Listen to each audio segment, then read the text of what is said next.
actually work. Yeah, just turn the recording on. So is the primary reason that you went with that magnetic coupler because you wanted to have that brake? So if something got fouled, you'd screw up your drivetrain? Yeah, so the way I built that, the WTC, is it only has one main fuse in it. And I was just thinking, it's like, well, why don't we do a magnetic coupler? That way, if anything gets fouled in the props, it won't blow the main fuse. I can still blow ballast. I can still move those trim tanks, do whatever. Well, the beauty is you've got, twin shafts, so you'll still have that one shaft to maneuver with. Yeah, absolutely. Exactly. Yeah. And so it was just something I wanted to play around with. So the mag coupler works really well. Like I said, if you guys want, I can do a quick demo. What I was trying to do with it is play around with how many magnets and then what the strength of those magnets were to basically not have it'll slip before the amps spike over like one more amp past what the normal running is. And I nailed it right on the head. Problem I ran into with it is the device works perfect. Those low kV motors that I designed the boat around, I found out they don't run true. They don't do what? Sorry? They don't run true. They wobble. Oh, okay. Was this like an Alibaba special or what? I mean, they do sell them on Alibaba, but I got them through Amazon. And they're great. They're great little motors.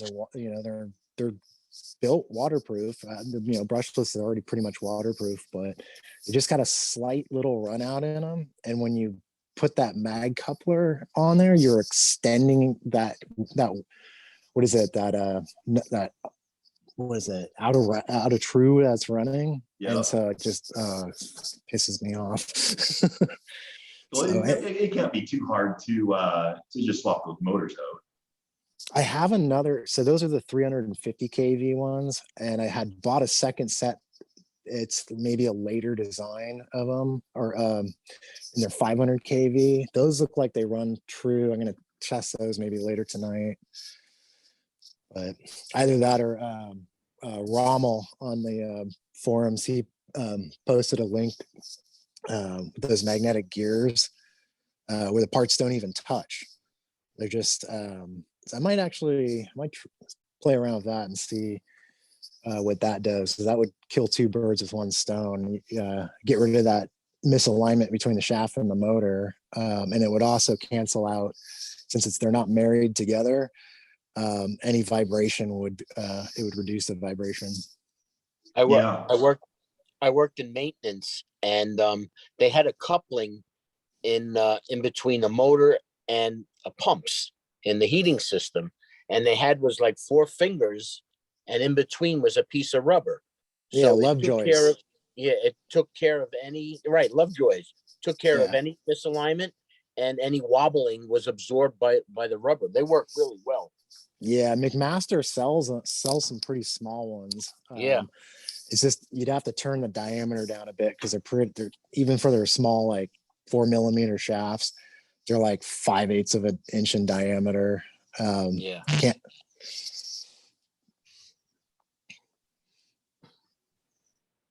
Yeah, back when I was screwing around with them, I wanted to have the the one side on one side of a the bulkhead, and then the other on the other. So the motor would be in the dry compartment, the shaft would be on the wet, and there'd be no through shaft to leak.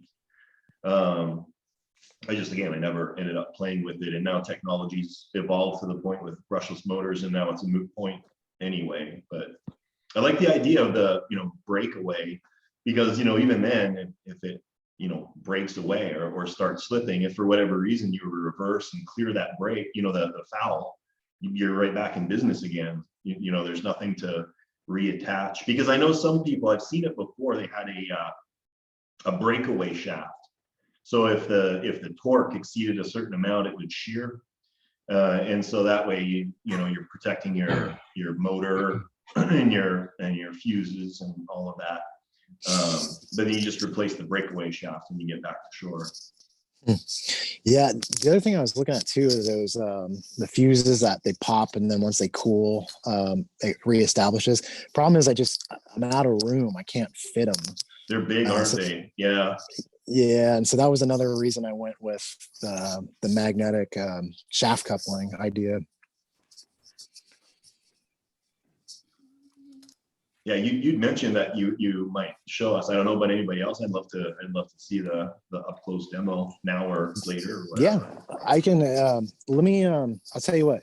Let me go set up the power supply and that stuff, and then I'll jump back in and just do a quick 2-minute video or 2-minute demonstration. Yeah, that sounds good.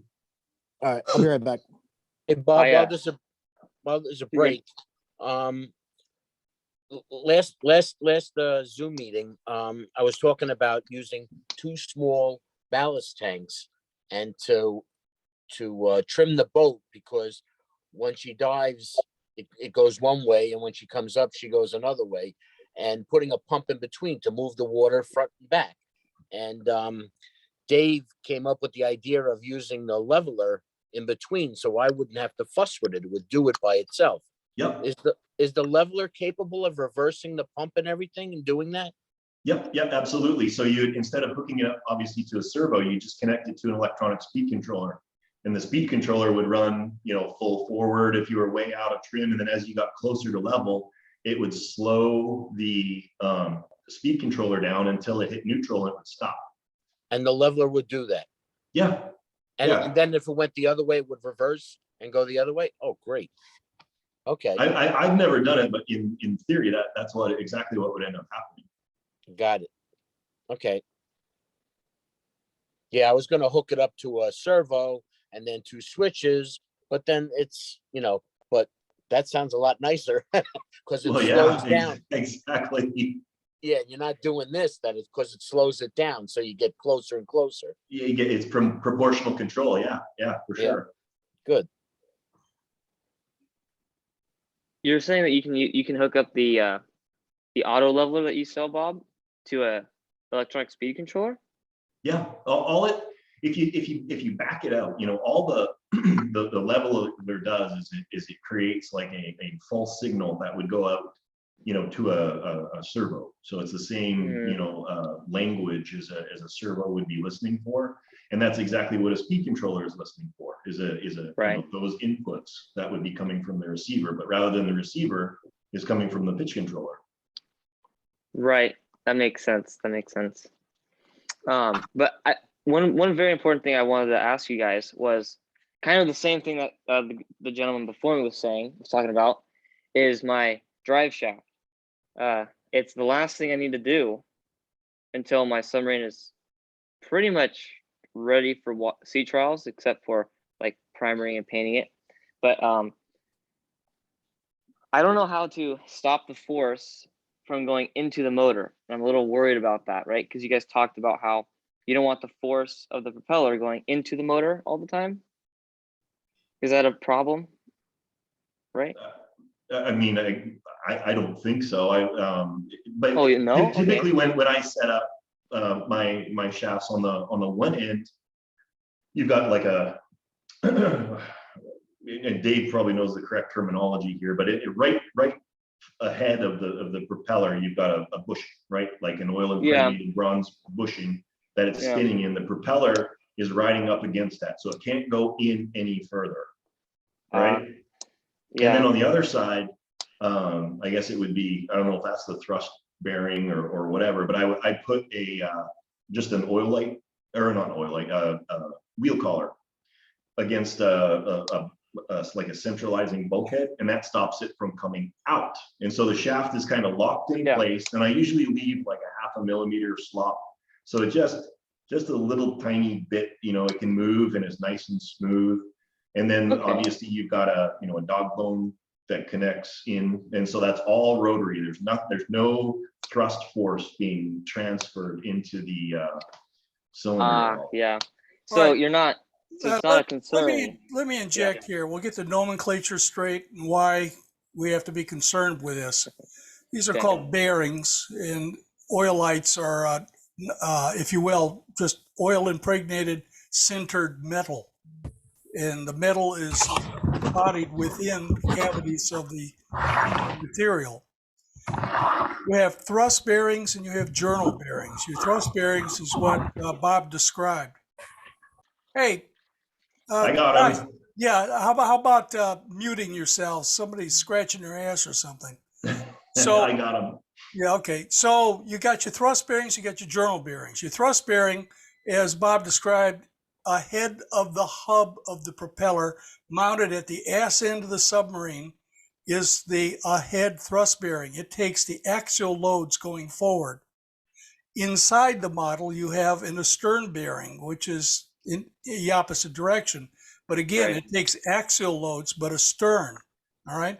This unloads that rinky-dink little bearings that you have in your motor. Yes, motors have bearings, but they're small and they're not designed to take axial loads. They're designed to take lateral loads, which is called, in some cases, a pillow bearing or a lateral bearing. And that's the one that's the intermediate bearing between your two thrust bearings. Okay?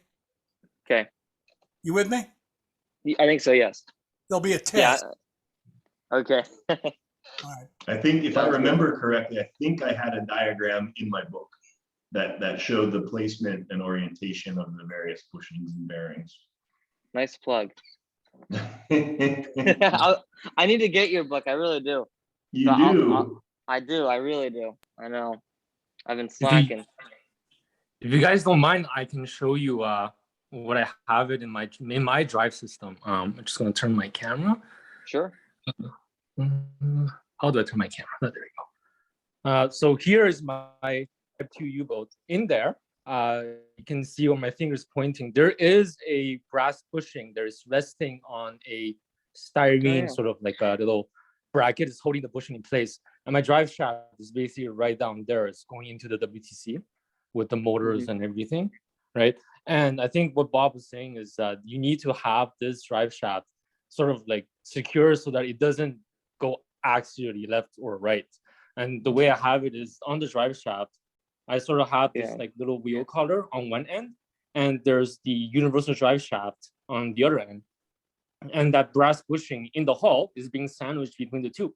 So then your entire drive shaft with the propeller on the other side, right? It's just basically locked in there. And it doesn't, the motor, all it does is transfer the rotational motion from the motor shaft gearbox into the drive shaft and into the rest of the drivetrain. So there's really no movement left or right. So yeah, that makes sense. None as complex as I thought it might have had to have been, but I guess there's not much force going on. You know what I mean? So you're not too concerned, perhaps.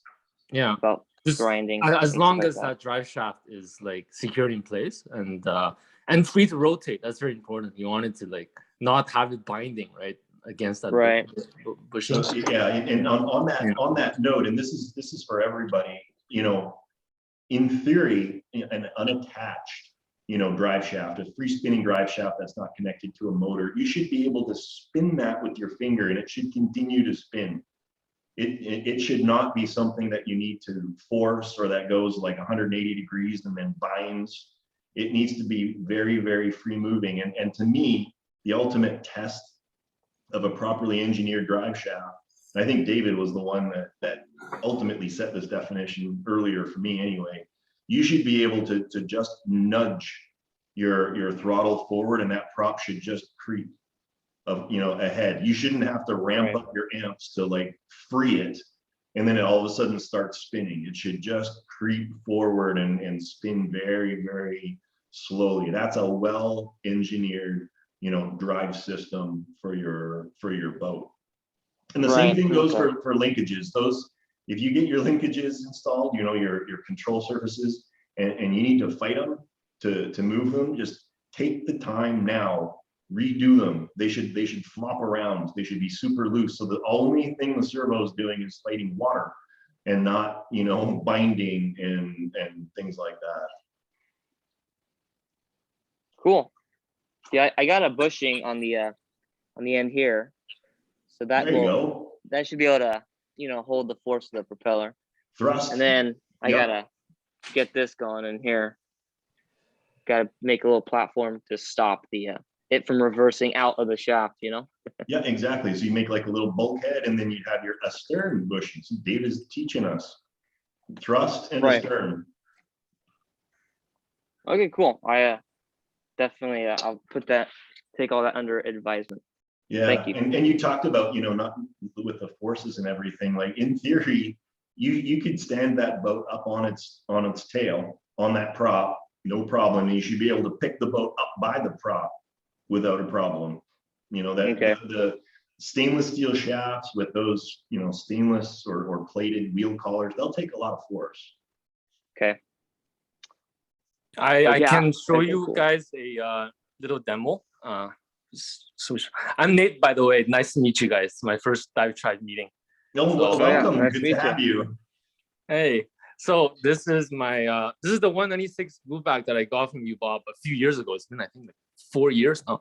And just I have the drive shaft there, and you can see if I just spin it, it's sort of like balancing because I don't have the watertight cylinder sitting in there, but it rotates real smooth.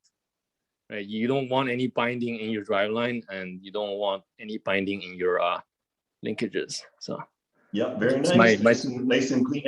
And by the way, yeah, Michael, the cleanliness of your install is noted. That was a nicely done install for your linkages there so far. For mine? You're Yeah. embarrassing us. What? You're Come on embarrassing now. us. What are you talking What's- about, Bob? These things are nice. You did a good job. That's nice. That is nice and that's clean. Yeah. That's very This clean. is Yeah. yeah. So this I custom built this watertight cylinder. This is totally I mine. know I you 3D did. printed it all. I mean, I was talking specifically about your linkages, but if you want to show off your cylinder, you can do that too. That's fine. Yeah, but it's getting there, guys. It's all the rudder and the stern planes, bow planes all work. Just the propeller, and then I gotta get it primered and get it smooth. It's not totally smooth yet. Some sanding in my future.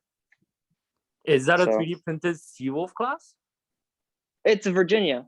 Oh, it's a Virginia. Okay. Yeah, Alright. they're very similar looking, kind of. You know.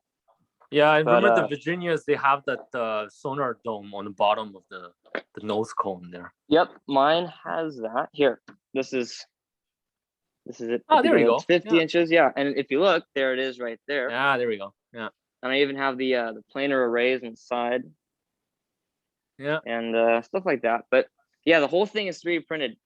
Took like, I don't know, over like 30 hours to print. That's cool. 30? Yeah. No, I call BS. Maybe 130. Yeah, it would take a while, guys. It took a while. Well, some parts I did in 6mm or like 0.6 millimeter. So some parts were faster, but some parts I made in 0.4mm. Oh my Like gosh. I was experimenting. Yeah, the 0.6 That's like millimeter. is faster. paper thick. That's a half of a millimeter thick. No. The actual. I'm sorry. The line size, the line thickness. Oh, okay. The actual hull is, I think, it's like 0.1 inches thick. It's Oh, it's the pretty layer strong height. though. Okay. But what's the Yeah. actual thickness of your hull? I believe it's like 0.1 inches. I just measured it. Okay, It's like I mean, 0.1 that makes inches. sense. A little under. Yeah, an it's inch. not bad. Okay. I can Yeah, it's live not with that. Yeah, but I made the file myself, so I'm pretty. It's taken a long time. Good Yeah. for you. Now, you know, I don't know, Randy was here. Is he still here? There he is. Randy's our resident submarine, most prolific submarine designer. Most of the designs on my site are thanks to Randy. So Very cool. Yeah, You there can was some see in mistakes the I background. fixed, but yeah, Got one or two Yeah. of them printed off. very cool. Very cool. Yeah, those print lines are very hard to fix. You got to use a lot of filler, or you got to sand the plastic, which is hard if you're using PLA. yeah, it is. And the secret to this, and David, you know, put us on to this, and Steve has talked about this, and I'm a huge believer. spray primers that you get from Home Depot, Yeah. you would need to do like 10 coats to equal what a proper 2-part like automotive primer would do. But of course, in order to use that, you need to have an airbrush. But they are like a 2-part. I think they're urethane, right, or polyurethane, or something like that. And you can build that up like so thick. So when you sand, it's like smooth in one pass versus having to spray prime sand, spray prime sand, spray prime sand. Yeah. So, I use the thicker, the sandable quicker filler. it cures. yeah. Right. Yeah, I use the sandable filler, and I'm kind of like sanding that down, kind of like a body filler almost. And then over that, I'm gonna put a sprayable filler, it's like a filler primer, like you guys were talking about. And I'm gonna put that over there and then sand that smooth, and then it's ready for paint, probably. We'll see how that goes. Another something that I would really recommend, it makes a better finish, but it's also far less messy, is wet sanding versus dry sanding. So you get the like plastic back sandpaper, and I'm a huge fan of wet sanding. If you don't have a shop and you can't do it outside, like I just go outside on a table, I get the garden hose out and I just wet it down and sand it, wet it down and sand it. But you can, if you hate your parents, you could do it in the bathtub, I guess, in the shower. Well, it's 39 degrees and raining outside, so it's not the best weather for sanding. It's a balmy Canadian day, right, Rick? Yeah. I use this stuff. Literally t-shirt weather. Filler mastic, yeah. Yeah, this thing is like automotive grade filler primer. It's like really thick, like spray putty. And I think like 3 coats, and as you sand between the coats, eventually the PLA kind of levels off. So yeah. Okay, cool. I will. I'll probably look for some of that. Try that out. Thanks. Just a quick note before I dash on you. My son is coming to visit from Iowa, so I gotta go pick him up from the airport. So I gotta dodge out quick on you guys. Actually, I'll probably have to take off here in the next minute or two. So if there's anything specific for me, you can let me know, but I'll be, as usual, recording this, and you guys can chat to your heart's content after I go. Do you guys want to see this demo really quick? Oh, yeah. Sure. All right, let me turn this guy.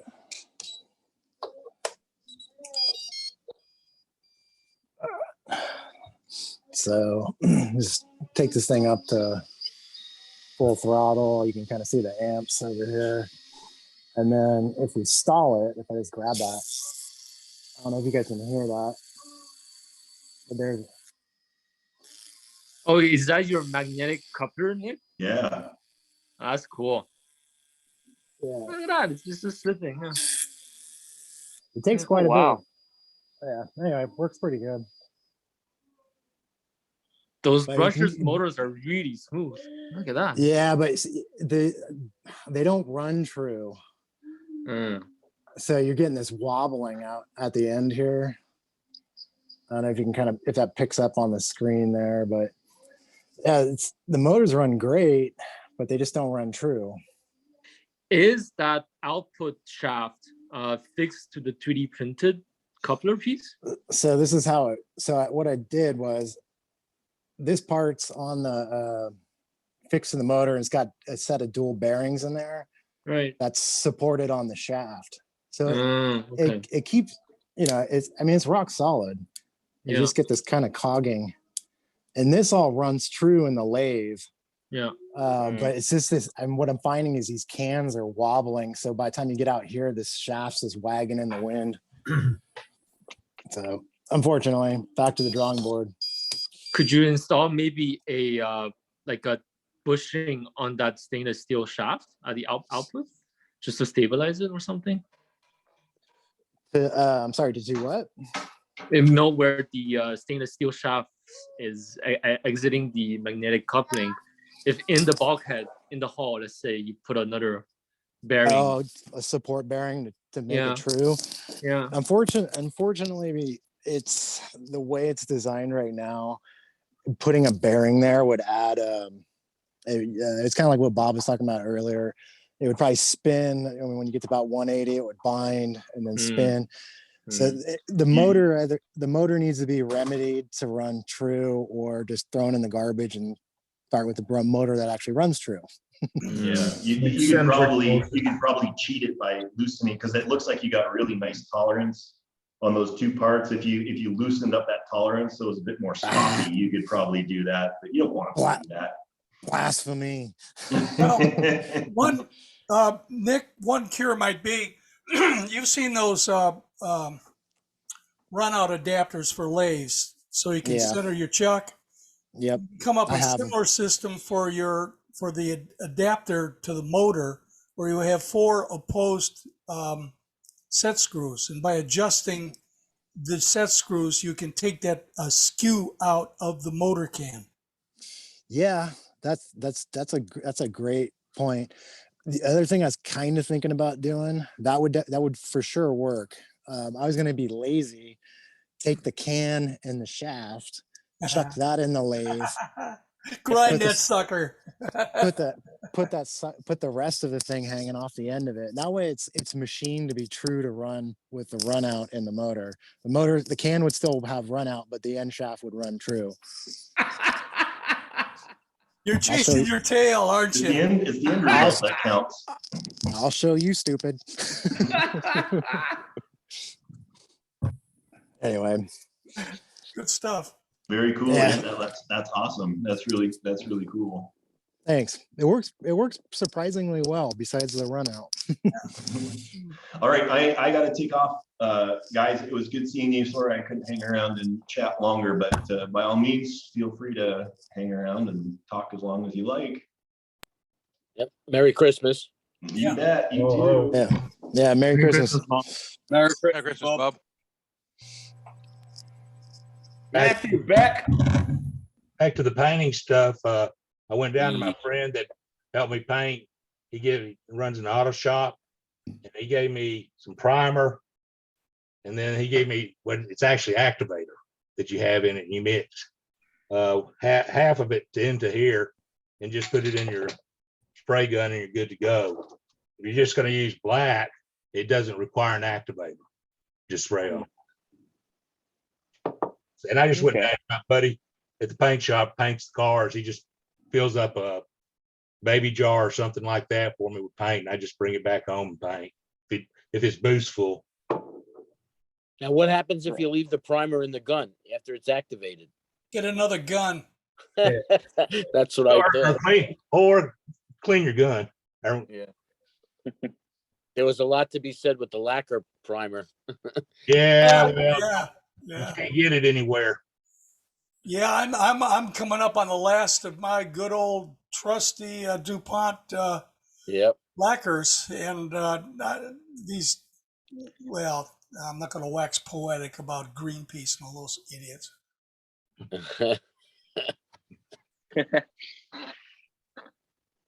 You can still get the lacquer in Nevada. Luckily for me, it's only 45 minutes away. Wow. They'll supposedly, I haven't tried this, but a guy was having some work done on some of our solar stuff this week, and the guy was telling me that he gets lacquer sent to him. If it's a small enough quantity, they'll actually mail it. I don't know if that's to all states, but I know that's at least to California. We have our share of problems.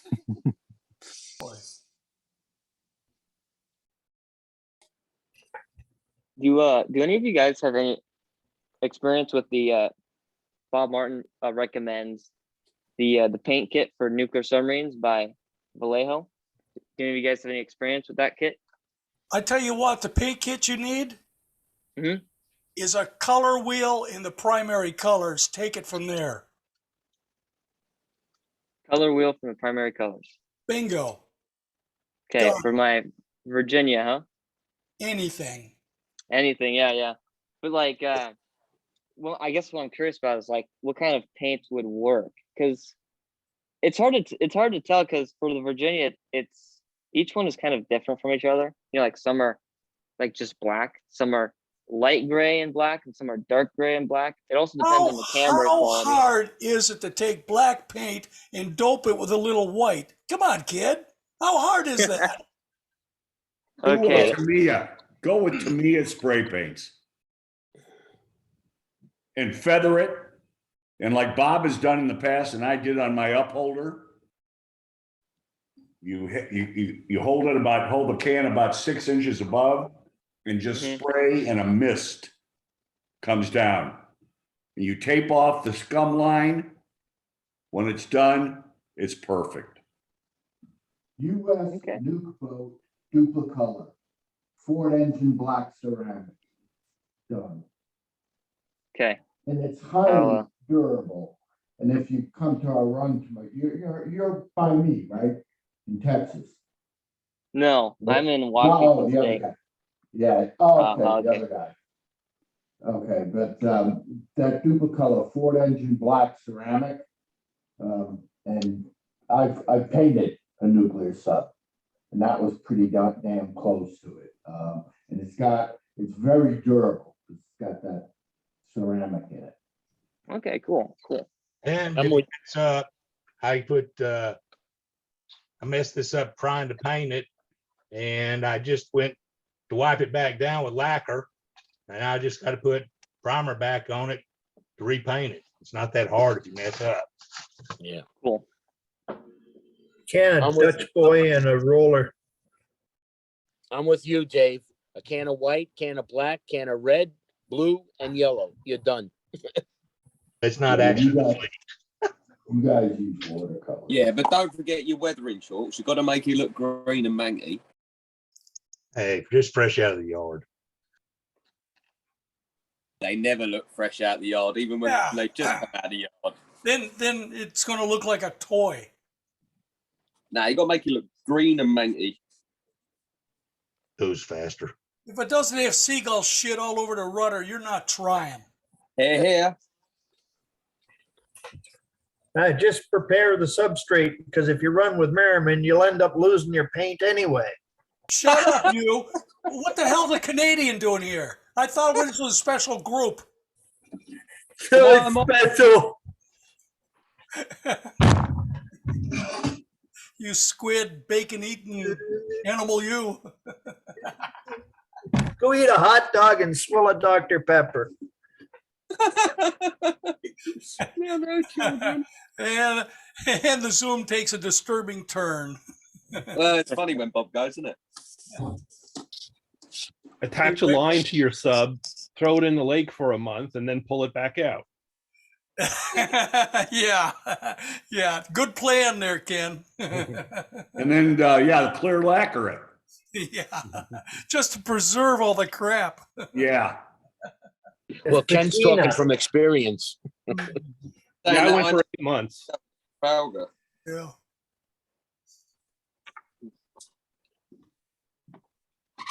Well, you got all these mines here. Is there any questions left unanswered? Here's your chance. Yep, I'm going to jump in here. Hey, guys, James here from Australia. This is my first DiveTribe meeting, so nice to meet you all. Hey. I'm currently building the Hunley from the files, so thank you for those files, guys. And I'm building my own cylinder at the moment. I've got a couple of questions on that. So I'm doing it all 3D printed. With 3D printing the cylinder components, would you guys recommend coating the print once it's done, or is it good enough with just printing in a decent infill with the PATJ itself? I always do 100% infill. Mm-hmm. Yeah, so you don't want any kind of like air bubble inside your prints. But yeah, but I imagine for a hull that's, let's say it's 1/10 of an inch thick, right? Even if you do 100% infill, it's not going to be that much different in terms of. Yeah, the hull I'm not worried about. The hull's already done. Right. And that's what Bob recommended 100% on that one. That's already done, sitting there finished. It's more the cylinder components, because obviously we need to make this. It's going to be sitting at pressure. James, if I can inject right here, you're talking about a the cylinder where you're going to contain all your electronics. Correct. If I'm not mistaken, there isn't a filament thing out there yet that's clear. So you're going to have an opaque cylinder. Is that correct? No, I'm using the acrylic cylinder. It's just purely the end caps and the mountings and everything else. Okay, I stand corrected. Thank you. I would recommend, depending on how thick your end caps are, of course, I'd recommend clear coating it or something like that. That's what I did, because I was getting some water leakage. Like it was leaking in through the edge and then going a short distance and then getting in through the seals. So I clear coated it a few times and that kind of sealed up the whole thing so water doesn't seep in at all. You know, getting water trapped in the print. Cool. That's what I was thinking.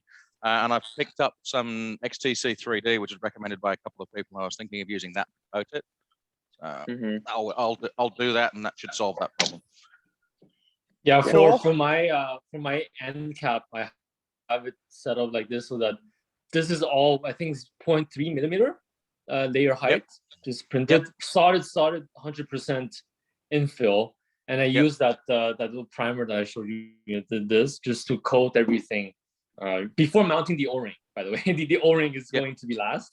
So everything's there. I made sure the primer sort of filled in all the little nooks and crannies, but it could be a temperature issue. But I did have some little fissures, you know, little holes between the layers that where the filament didn't get deposited correctly. And my sort of solution is I just went and get this.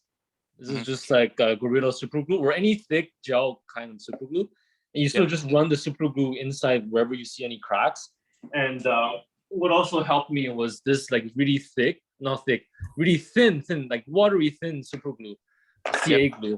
And you sort of let that run through the grooves of the, you know, the striations in your print there.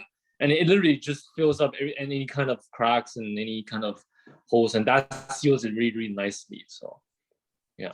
Okay, cool. Yeah. All right. So just a couple of coats of something thin is good enough to seal it, to stop it leaking. Can you not mold your 3D printed part afterwards? Make a rubber mold and cast it out of resin, and that way you won't have to go and backfill, and you can always make another one. I could do, but that defeats the object of the 3D printing. So using the 3D print just as your master. Yeah, I know where you're going there, but okay, just asking. But yeah, I know what you're thinking, but I've got the end caps with all the tray and servo trays and everything else all integrated into it, and so casting that would be pretty difficult. It's quite a complex shape. Okay, I was thinking just a blank cap, but okay. Yeah, I know where you're going with that, but it doesn't quite work for what I'm looking at doing. But yeah, just sealing it sounds like it should do the job, stop the water getting in. I might have to increase the thickness a little bit, but other than that, it should be good. And I'm running 2 O-rings rather than a single, just for a bit of extra sealing. Yeah, and in my setup, I actually have the whole ballast tank as a 3D printed tube sitting inside the Lexan cylinder, and inside this ballast tank, I coated all the surfaces again with like the spray putty, the spray primer, and so far it's been able to keep the water from leaking out. So I figure, you know, if it keeps the water from leaking out, then technically it can keep water from going in. So so far it works well. So okay, cool. Pressure. Yeah, pressure's the issue, but cool. Thanks for that. Yeah. One other thing I'm struggling with is I'm using Bob's design for the seals, so the oil light bush for the bush rods, so the oil light bushings and U-cup seals and everything else. I've got that all designed into the build, but I'm really struggling to find the seals anywhere other than Bob's website. Because Precision Associates, where he gets them from, won't post them to Australia, and nobody local seems to do them. Do you guys know of any other suppliers who might carry them? James, I recommend you post your requests of information like that to the forum. I'll answer with addresses for you. Oh, sweet. I'll do that. Thanks for that. That, I think, is me for the moment. Looking forward to the next meeting. Hopefully I'll have some photos and some updates on this build for you. Well, get a camera.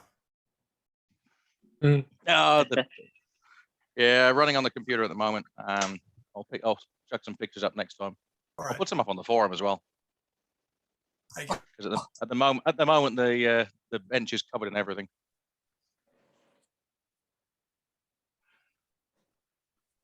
I actually have a question regarding propellers. How do you guys secure the prop to the threaded rod or the threaded end of the drive shaft? Do you just use thread lock, CA glue, or like a set screw, or is there like a?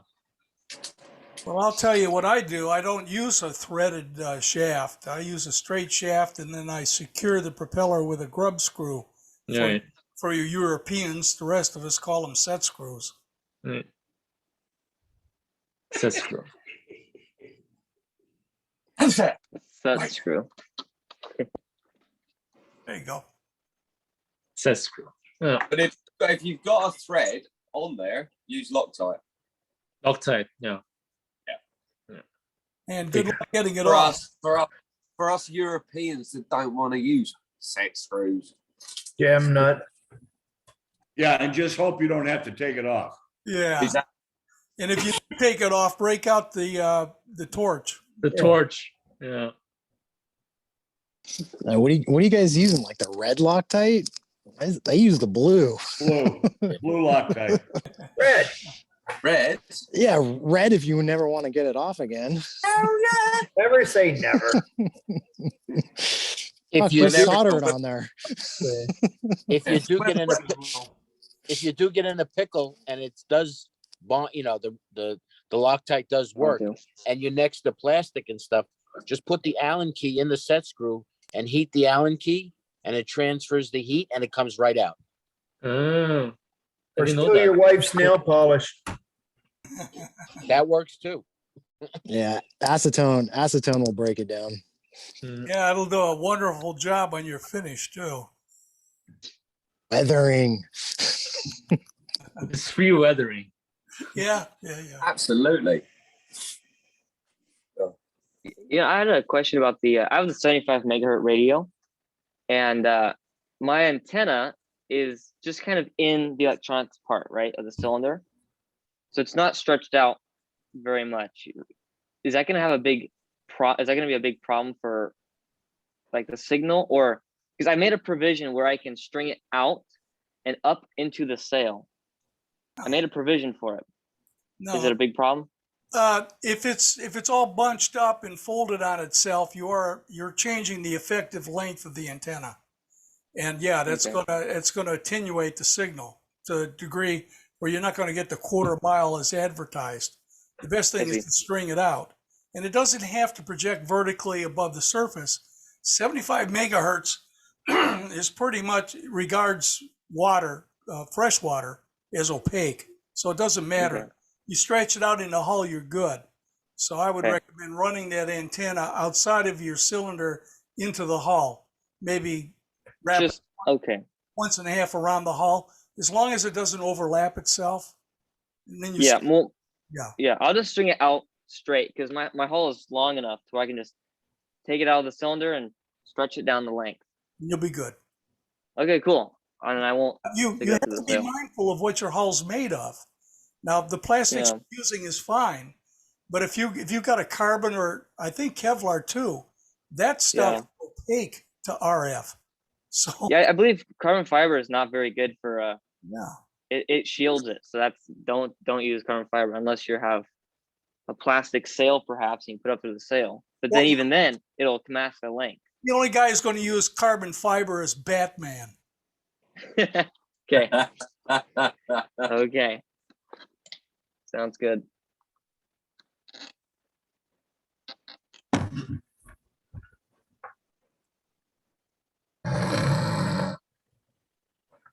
God damn, everybody's sleeping? What? Yeah. I'm just enjoying the show. Yeah. Dave, I'm off on the 11th. Huh? What's the deal? Hey, Beck, are you back in the Navy or what? Yeah. Officially sign on, back in on the 11th. Where are they going to stick you? Wales.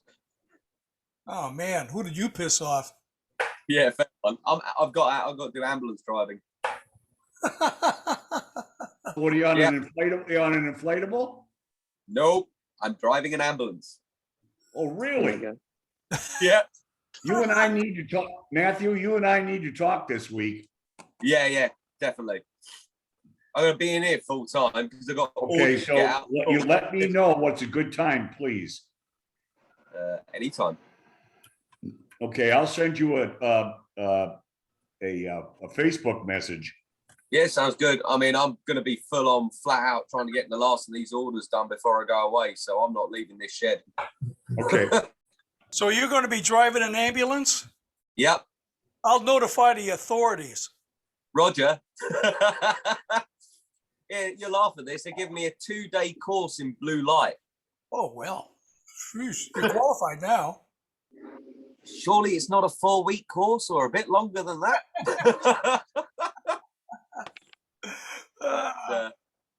But yeah. Bring out your dead. Bring out your dead. Not dead yet. You're feeling better. Well, so are you exempt? Are you exempt from the lockdown being in the military, Matthew? No. The only time I'm exempt is when I'm working. So I'll be what they class as a key worker. So, well, should be fun. Gonna be a bit different. You and your Navy to drive boats. You and your good buddy Boris. All right, I'm not going to make any. Phone, so I can actually show you some pictures of what I've been playing with. And now you guys get to see my face. Oh my God. All right. There are children here. Clarify that. All right. So excuse the mess on the bench. I've got a few projects on the go, but there's the Hunley. Oh wow. There she is. What scale is that, man? What's that, sir? What scale is that? That's 1/12 scale. That's from the file from Bob's site. That's so cool. That's a big boy. Yeah, she's there's a spar to go on the nose of about another 18 inches, but she's a decent size. But nice handleable size, something you can small enough you can pick it up and throw it around without it getting lost too. Redesigned a few things from Bob's files. Like I didn't like the prop, completely redid my own prop. The prop shroud ring are completely redone. So that's all one piece, actually locks into the side of the hull. Everything all done in part of it, all in one piece. Have you worked on the linkage for the rudder? Not yet. I'm probably going to go with the way that Bob did it. Just a right angle piece coming out of the stern, and I've actually modeled the arm actually into the rudder itself as well. So that's nice and solid because that's resin. So I'm not gonna do the prototypical swinging arm thing because I can just see problems with that. Well, no, it's simple. It's simple, but I'd rather stick with a basic Z linkage that makes sense. And yeah, there's some of the sections that I was talking about before. So this is the stern section. These are all prototypes at the moment, but actually prototypes. There's all the prototypes. What performance did you get out of the one you built, David? Pretty good. Surprisingly good. And I've trimmed the thing, but I need some open water tests. So I'm working with Linkage Dive Center to get some water time. Okay. Yeah, so I've just based this off what Bob did on his 2 videos so far. This is my first sub. So this is the first sub I've ever built, and I think it's a pretty simple design. It's only got one set of planes. It's never going to be a full diving boat. So running 2.4 gig, just with the antenna up one of the snorkels, same as Bob did. And yeah, I'm having a lot of fun with it. Having a lot of fun designing the cylinder and prototyping and modifying and making things fit and completely redesigning every time I see something new. Like Bob did a video a while ago that used this design for the ballast blower. It's like, I'm taking the design that I had, completely scrapping it and starting again. And yes, I came up with that one. And that works really nicely. That's the best part of this hobby. Yeah, I like engineering, and you know, I've got resin printer sitting there. I've got filament printer sitting there. I've got a desktop CNC coming middle of next year. I kickstarted one of those and looking forward to having a play with that because I like playing with stuff. Well, you certainly didn't take the easy road with this subject, did you? Oh, I'm never going to do anything easy. Good man. Yeah, but yeah, it's a old bear at the moment, but she's going. And yeah, there's the acrylic ready to go in it. I've already printed sample cylinders just for test fit. So these are just 3D printed in the sizes that they're in CAD files. One of these has got the holes for the drainage. Yeah, just so I can test fit everything in the hole. It all works well so far. So need to get those seals dialed in, and then I can start printing the final version and start putting the thing together. So she's getting there. Do you like your resin printer? Yeah, it prints absolutely beautiful stuff. I mean, I have a look sitting at the back. You might have spotted him in the background, but there you got a stack of D&D minis that I printed for our last 2 campaigns. Yeah, I'd like to get a resin printer. They are really, really good. I mean, the detail on this guy is insane. And that's a single print. I must admit, I think I use my resin printer more than I use my FDM printer, especially my own. Yeah, no, it's really good. And yeah, I even did. So Bob took Bob's idea with the it's not. I think not sure whose original idea it was, but the magnetic connectors. I've just done slightly smaller versions with some really strong neodyms, and they're brilliant. Oh, really some idiot came up with that decades ago. Yeah, that was yours, was it? Well, that smirk tells me yes. I stole that from Brian Starks, just for the record. Okay. Yeah, well, that's it. You stole it from Brian Marks. Bob got it from you, and I stole it from Bob. So what goes around comes around. No, we're full circle then. For those resin printers, do you need to have a special machine to cure the resin? The printed parts? You don't need a special machine, but it is so much easier with one. So if you look here side by side, there's the printer. Yeah. And that's the wash and cure station. So that actually has a turntable in the bottom. That does 2 different things. You can take that turntable off and put the vat on it. That's actually got a cleaning solution in it, and it's got a magnetically driven impeller in the bottom of it. All right. So you put the parts either into the basket that comes with it, or I made up a mount that takes the bed for mine. That just drops straight in and holds it in place. And run that for 5-6 minutes, and that cleans the parts. Pull it out, pull them off the bed, and then put them on that turntable. And that unit's got a stack of UV LEDs in the back of it. All right. So if it wasn't for that, I wouldn't be using it anywhere near as much. That wash and cure station has been absolutely brilliant, and they're cheap. We're talking a couple of $100 Australian, which is less for you guys. And yeah, the resin printers now, I paid way too much for this printer when I got it. But you can pick a good printer up for a good resin printer up for a couple of $100 now. Yeah, I've been looking at the Anycubic Photon, and like there's the other one, the Elegoo Mars. Yeah, so the Anycubic Photon, Elegoo Mars, there's a few. One to look at the moment, if you are thinking about it and looking at doing a lot of it, is look for something that's got a mono screen, because they print so much faster. The prices have really, really plummeted in the last year or so. Okay. So they've got a lot cheaper. Wow, good to know. So yeah, if you're looking to pick up a printer now, definitely see if you can grab the mono screen. So basically, the idea there is they use an LCD screen as a mask underneath. They've got the UV LEDs underneath, and it uses an LCD screen as the mask to make the print. The normal design machines run a multicolor screen because they're just a standard LCD with just no backing on them. But because of that, you've got 3 layers of LCD for the UV light to get through, so it is attenuated by the time it gets to your bed. Whereas the mono screens, which is just basically a black and white screen, they've only got a single layer of LCD. So it attenuates a lot less energy into the print. And so with the same power output, they can actually put more UV energy into the resin, and so they cure a lot faster. Okay, so your print time is going to be a bit shorter then, a lot drastically reduced. I mean, drastically reduced. I mean, with the printer I've got, you're looking at between 6 and 8 seconds a layer. Wow. Fast. Yeah.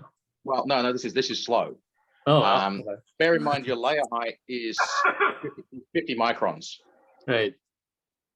So this is 6 and 8 seconds a layer. With a mono printer, some of them can get down to 1 to 2 seconds a layer. So they can print so much faster. Wow. And yeah, there's a few new techs out there at the moment. Like Prusa Technologies or Prusa Research, which is the maker of my filament printer. They've just come out with their version of their second version of the resin printer, which would probably be the one I'd be getting now if I was to get one, because I use it for my little business as well. It's not cheap, but it also, as well as being a mono printer, it actually tilts the vat rather than lifting the print head every print. So that's less movement, less dwell time. So it's just quicker. It's just quicker again. It's ridiculous how quick that printer is. Wow. But it's a lot of money compared to one of the others. So if you're not doing a lot of it, then yeah, $200 to $400 for one of the current generation of printers, and you won't go wrong. Sweet. Hey, Dave. Definitely worth having. Yo. Dave Merriman. What? Please tell me I'm not the only one that's in a fog hearing all this. You're the only one. Oh my God, I feel ancient. I'm being politely silent. I build things with these. I don't use those. There you go, Ken. Bloody hell, Dave, that's a first for you. For whatever it's worth, I don't have a clue. Thank you, everybody. I was ready to commit to a nursing home. I saw a 3D printed haul across David's workbench recently. Whoa, whoa, whoa, whoa, whoa, whoa. My 3D printer only works in brass, so. Yeah. Okay. Just remember what happened to the Krell.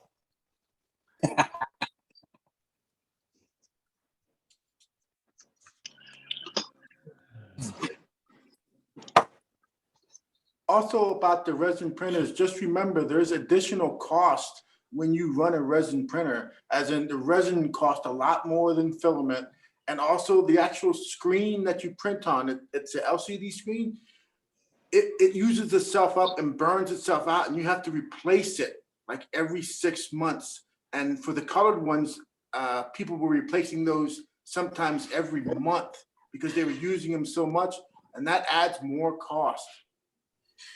Aren't there parts within, aren't there parts within the printer that need to be replaced every few prints or whatever? There are, but the consumables are relatively basic. So like nozzles, they're cheap.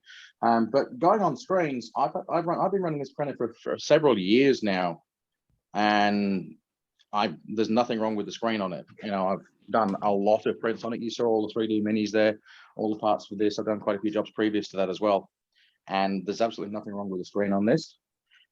So yeah, the screen definitely is a consumable, and if you're printing with it all the time, then yeah, you've got to factor the cost of that in. But it's not unless you're running it constantly, I can't see why you'd be replacing it that often.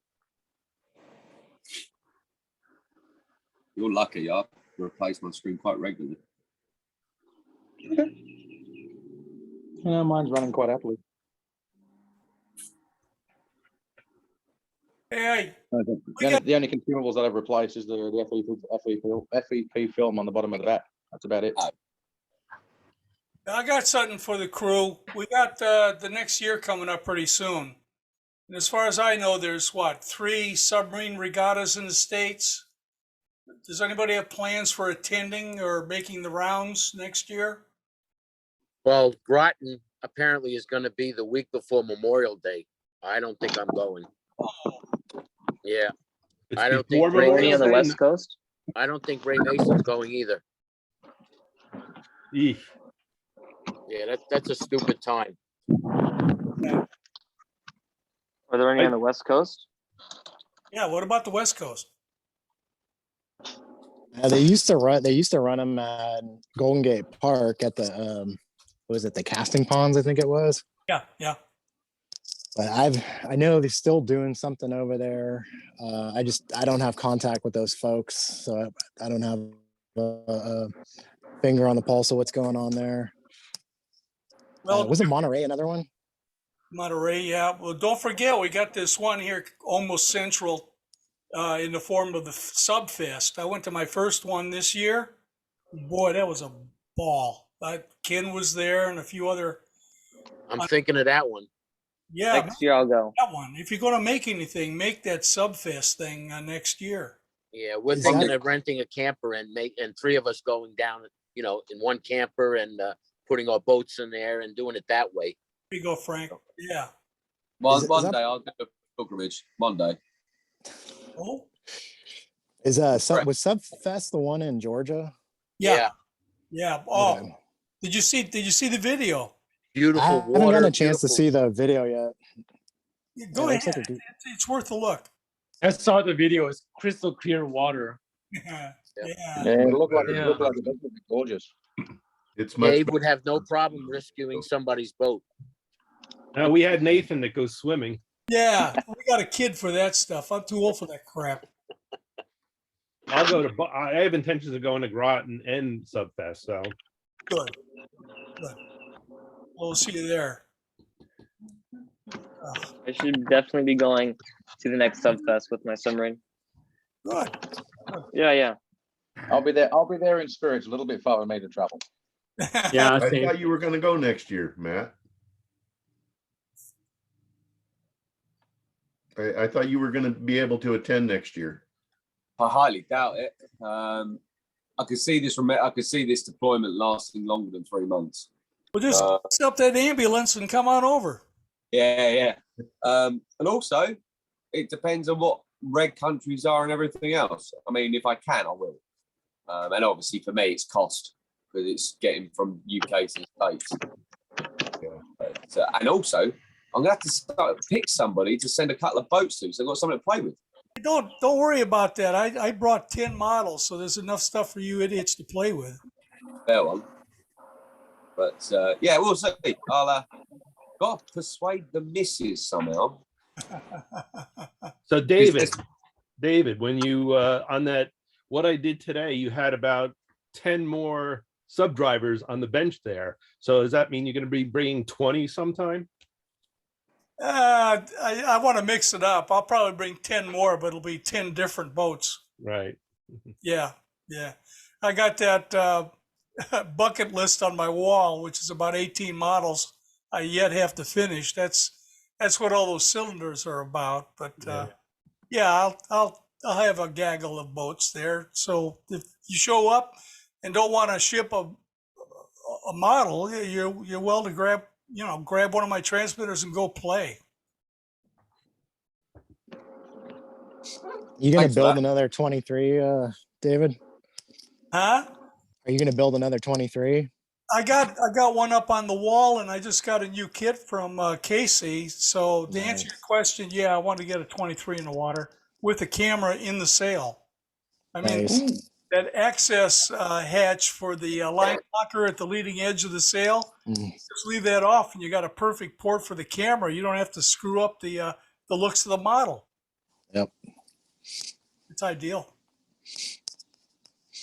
Yeah. If I get the 23 running by then, maybe I'll stick that under my arm and fly out. Yeah, man, we ought to get together. As many as we can. Of course, if we can keep the Canadians stuck on that side of the border, it'd be okay with me. No worries. Too much banjo music down there anyway. Hey, boy, you got a pretty mouth.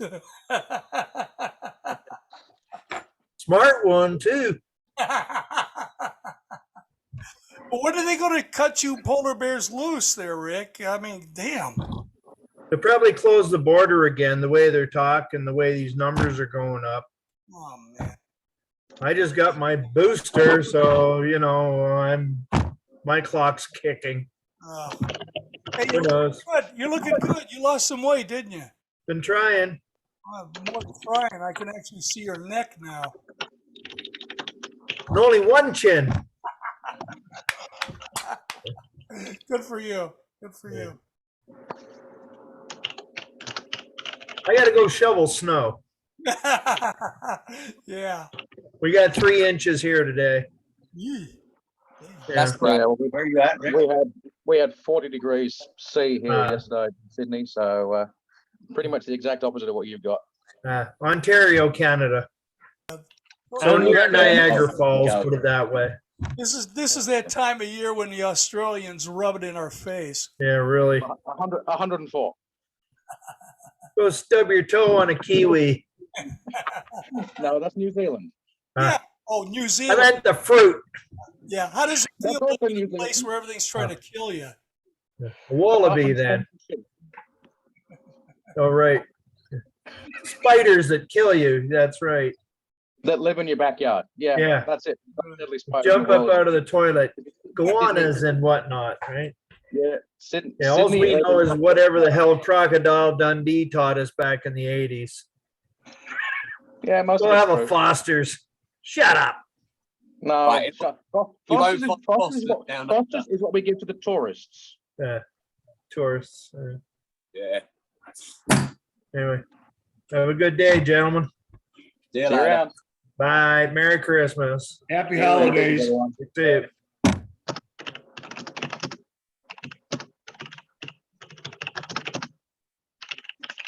Writing an essay.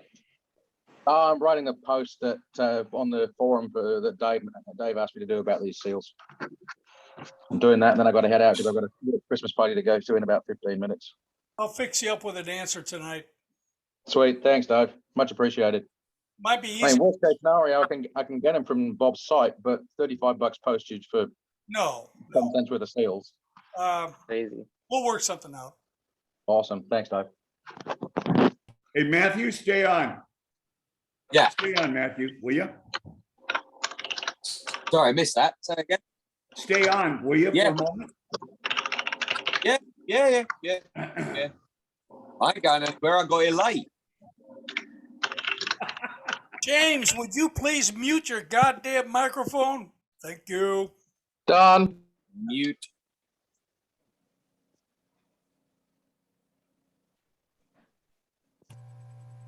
That's better. So Matthew, tell us what you've been doing. Working like a dog and suffering with a cold. Things look unusually organized in your shop. Yeah, that's what you can see. What you can't see is what's happening there. So I've been making new, I wasn't too happy with the rear fin on Stingray, so I redone that, which I'm much more happier with. Hang on. So it's now one whole piece, and you can actually physically screw it to the boat, which makes life a lot easier. So if you knock it, you can replace it easy. So that's what I've been doing. Yeah. And then just smashing through orders, trying to get as many as I can done before I go away. Basically, the Navy threw it all upon me because we thought it weren't going to happen. And then Monday, everything all kicked off and it's just been full on. So I've been doing my paperwork for that and doing all this at the same time. How long will you be gone? 3 months. Whoa. Yeah. It's yeah. So unfortunately, I just have to put all this stuff on hold for a little bit. But it's $7,000, so I can't cry. No. You know, it's $7,000 for three months' work. That's more money than I earned doing this. Really? So, but hey, I'll still try and get on DiveTribe when I get some off time. Well, good luck. Were you activated because of COVID? Sorry, I missed that. It broke up. I said good luck.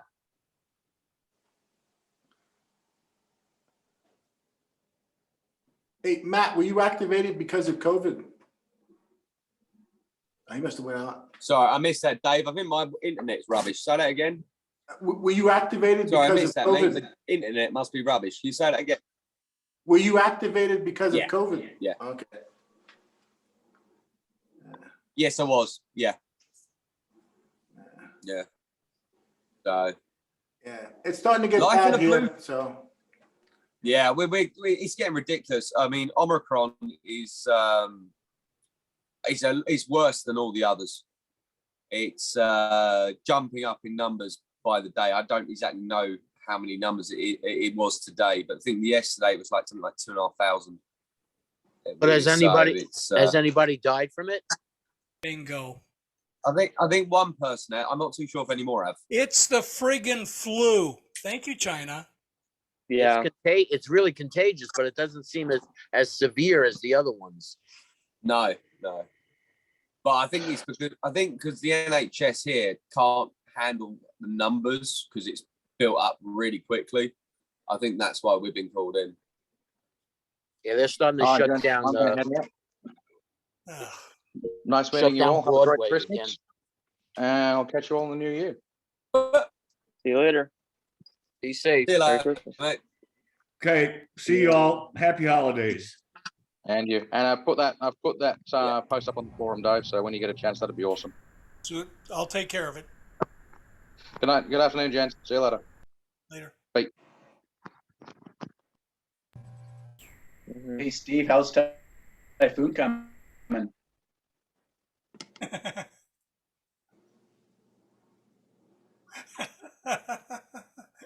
I'll show you.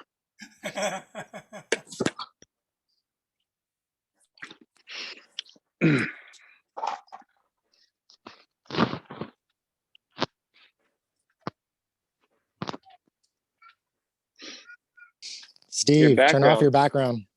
I did. There we are. So this part's printing right now. Wow. But it's a monster. Jeez. Is that 70 seconds, Steve? Yes. This is an 8-foot table and it will go all the way to the end when it's done. Saw that one guy's that he had there at Cahutta a year before last, and it was just about 8 foot. That's why I was guessing. Yeah, Eric had one there. What's the wall thickness on that thing?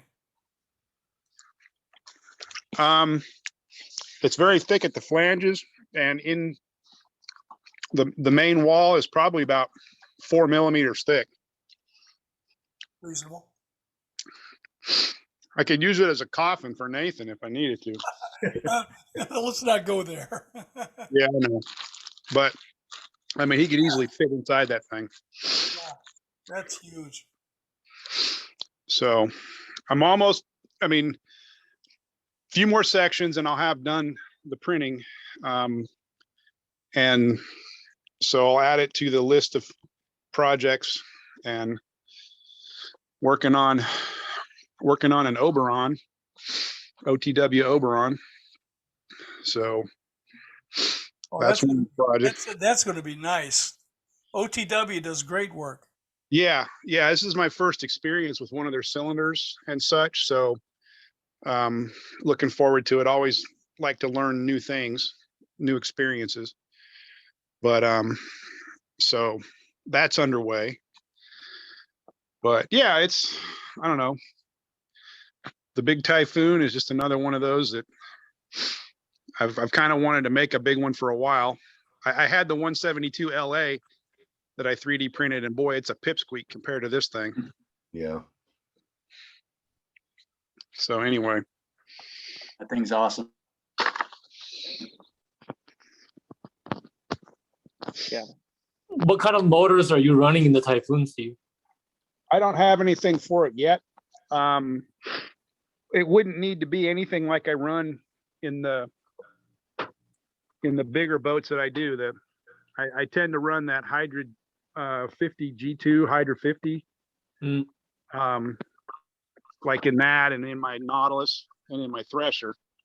But I wouldn't with it having 2 motors, I could go down in size. I wouldn't need to run anything that big. Right. At all. And so I haven't decided yet.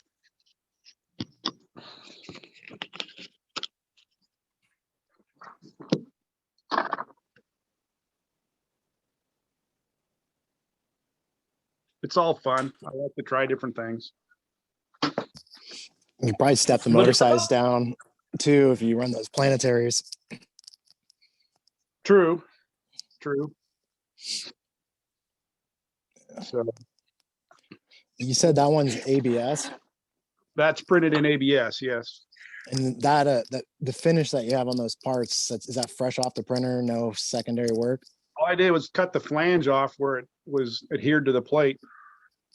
Yeah, that looks good. You got that nailed. Build skirt or a perimeter that goes around it to try to help adhere it to the plate so it won't warp off. And just break that off and trim it with a knife. But yeah, the prints come off pretty good. And then you know, 1 coat of that high fill auto primer and they're done. Ready. Yeah, it looks like. Yeah, it looks like it. Dave, what's the size of watertight cylinder for a 1/72 Revell Type 9? Is it like a 2-inch or a 2.5 inch? You're muted, Dave. Thanks. 1/72 Revell Type 7. That's a 2-incher.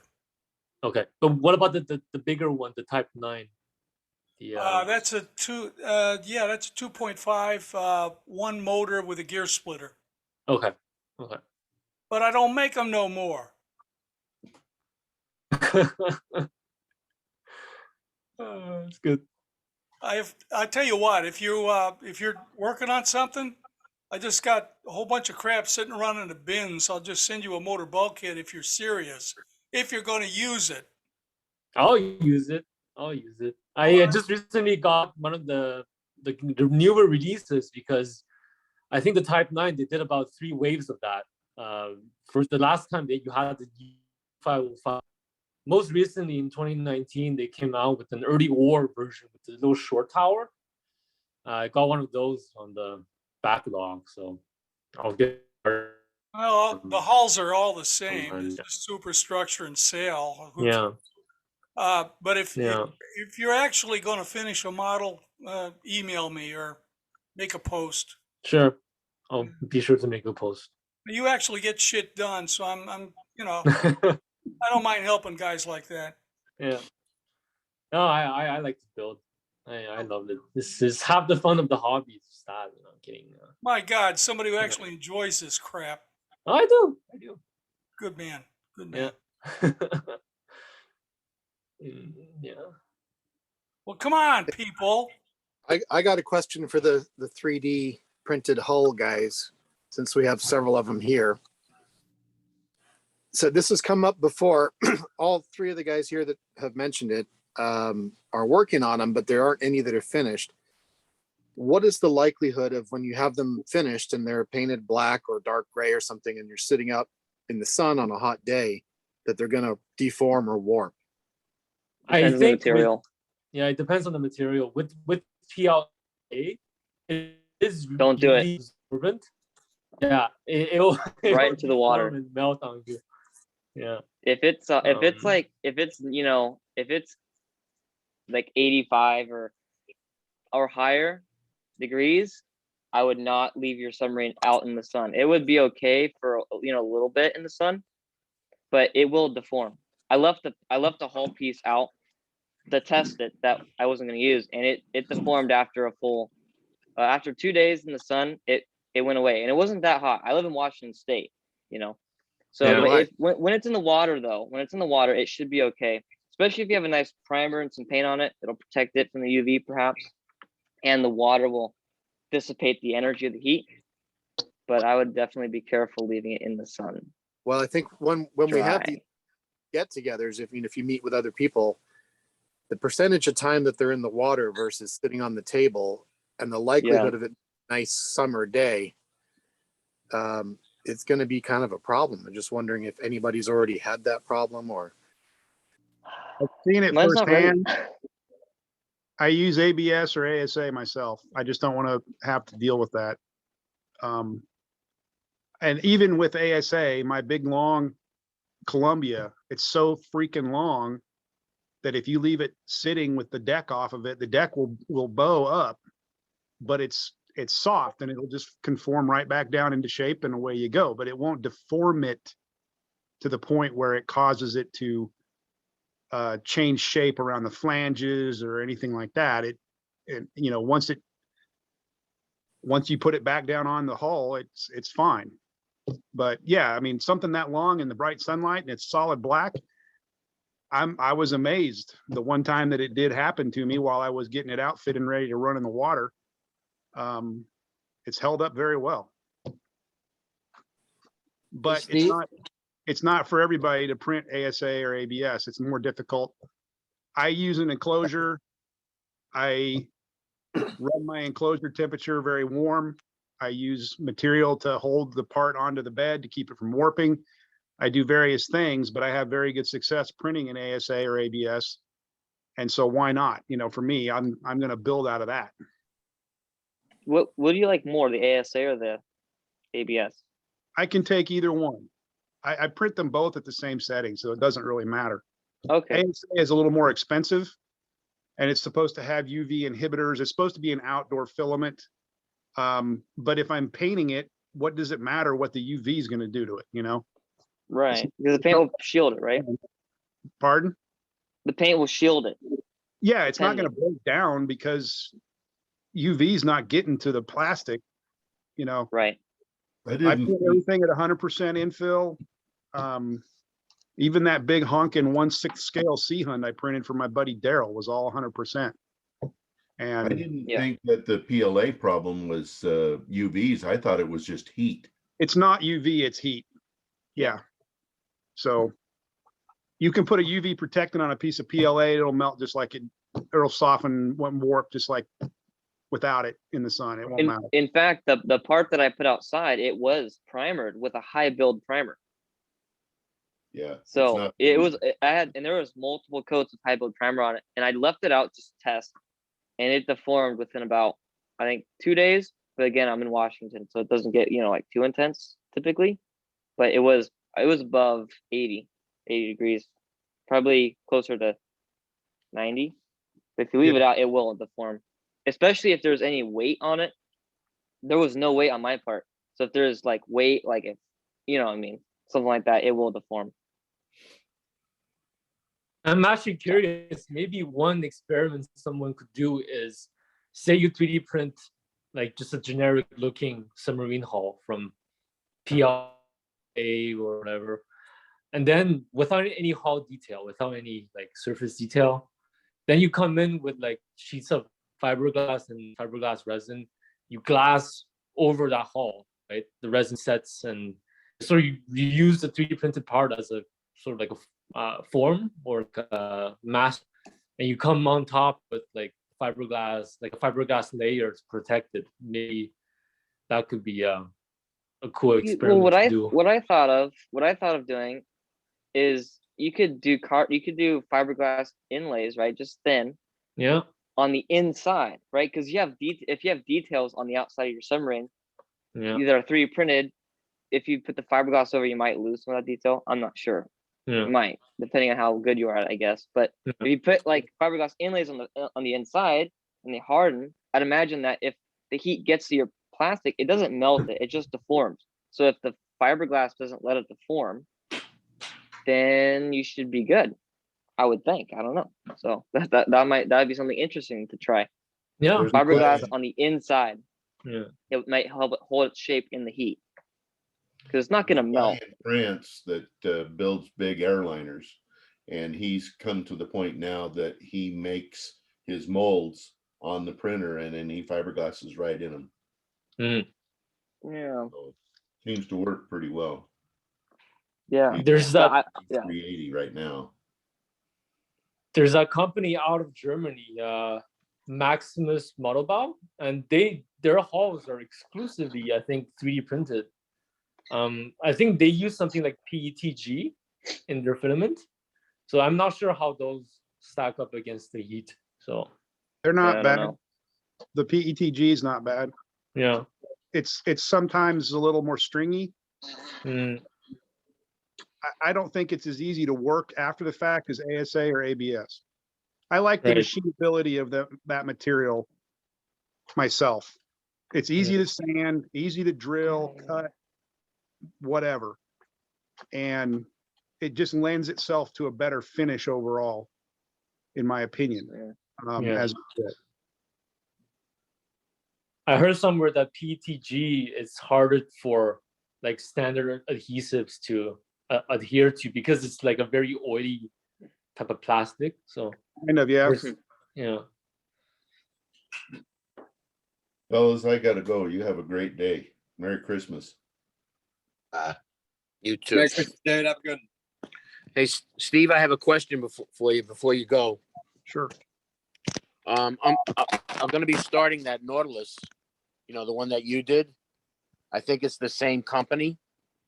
And if you look, those side windows where the salon is, they're kind of like skewed out. So I made this thing with a rod going through on both sides. And I'm thinking of heating it up to pull that so it's flat. What do you think of that? Sounds like it would probably work. I mean, when I got my hull, because it was secondhand, it was really badly warped. And I laid the heat gun to that thing, and I fought it and fought it and fought it, and finally I got it to where it would basically the two halves would make back up. But it took some serious doing. Yeah. So that looks much better than what I was dealing with. Yeah, I don't know if you can see in between.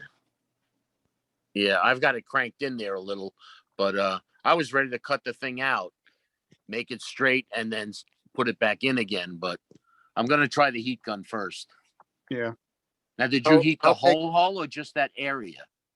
I tried to heat as much of it as I could within reason, but you know, I'm just dealing with a handheld heat gun, which granted they get pretty hot, and I had to move it over quite a large amount of area to try to get it to conform, but it did do it, you know. Yeah. The trouble is, the first hot day, the thing is going to spring back. It's now got model memory. All right. Well, once I get it to where it is, I'm going to put bulkheads and you know hold it to this position. Right. So I'm hoping to get it there first, and then make something really, you know, pot something in that will hold it there. Sounds good, Frank. Yeah. Yeah. I did employ additional, I would call them alligator teeth to help lock the top and bottom together.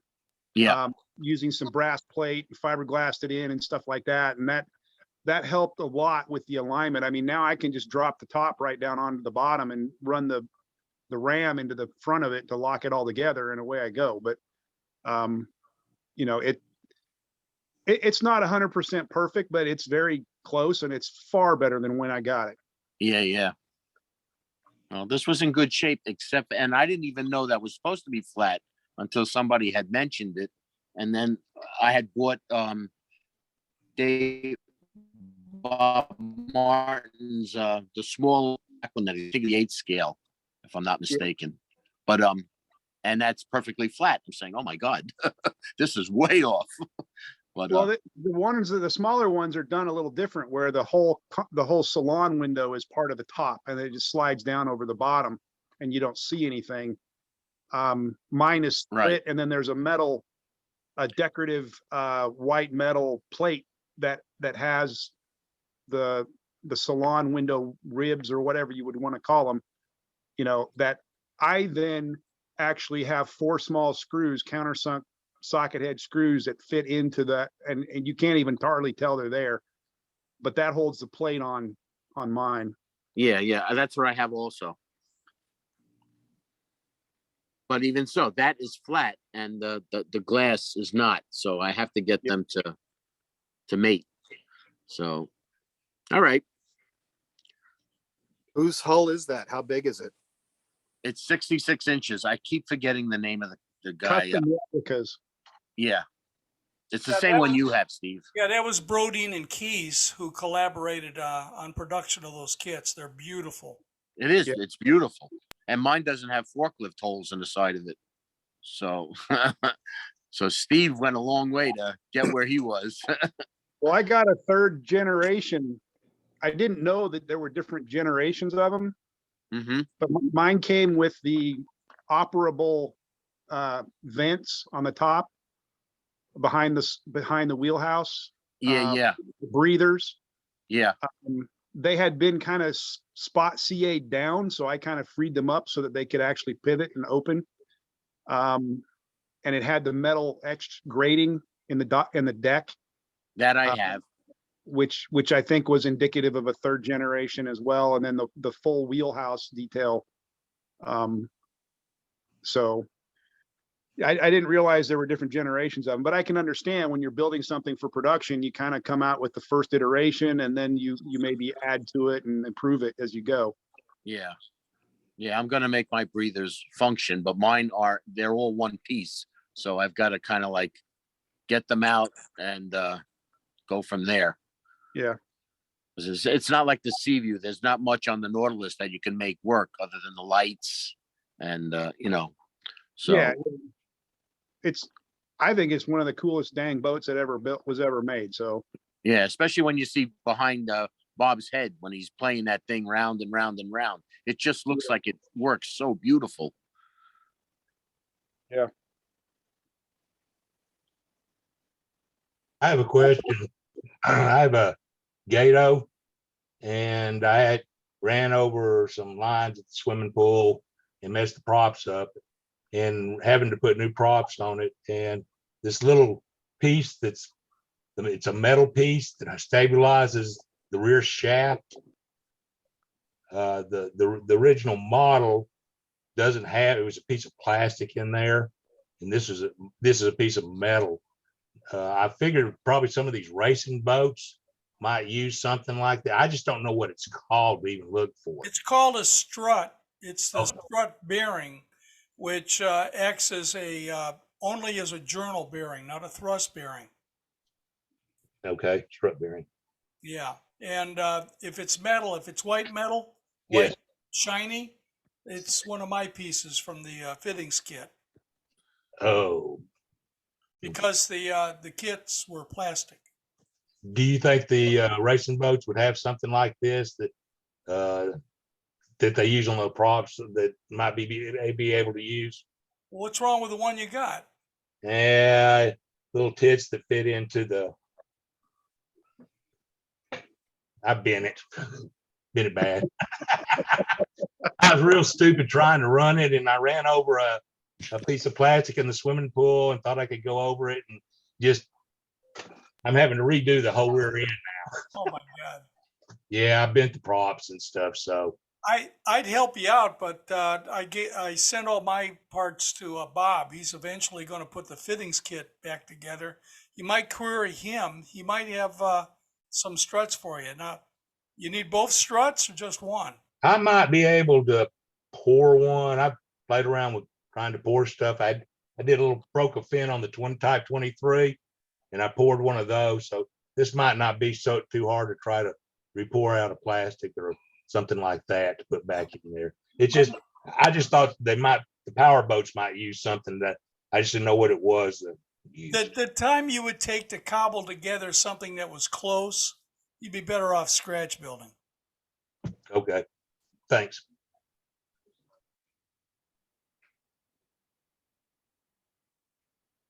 I'm gonna get running, guys. Have a good holiday.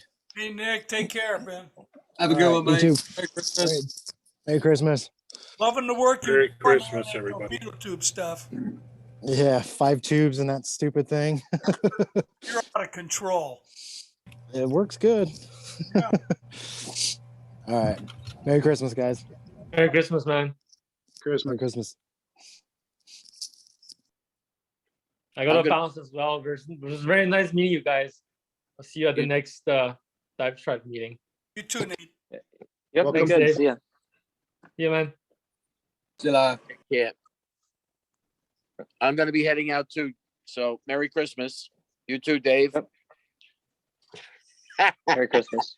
Merry Christmas, Frank. Have a good one. Take care, everybody, and be safe and be healthy. Bye. Bye. Bye-bye.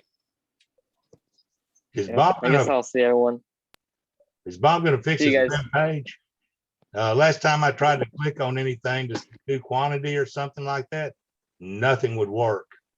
And he didn't even have a calendar up for this DriveTribe thing. So you might want to sort of look at that. I forgot to tell him when he was on here. I'll rattle his cage. Okay. The events, if you go to the events tab on his website, the calendar is usually there. I haven't seen it on the homepage in a long time. I don't think it's on the homepage anymore. It's just on that one events page. Yeah, it's in the advance. Okay. Yeah. No. If you say so. Yep. Well, I'll see you guys. I learned a lot. My submarine's almost there. I'm almost done with it, so I'm happy. Thanks. Keep plugging away.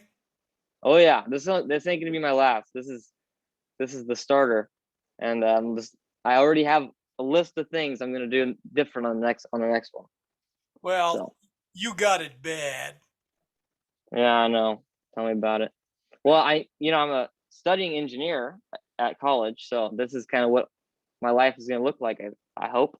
This is right up your alley. Oh yeah. Well, thanks, guys. I'll see y'all maybe next time. Okay. Hope so. Take care. Yep. Hope Take so. care, See ya. guys. All right, guys, I'm the controlling influence here. When I click out, this thing's over. I'm getting ready to eat. So we got anything else going on? I'm good. Have a good Christmas, guys. Okay. Yeah, have a nice holiday.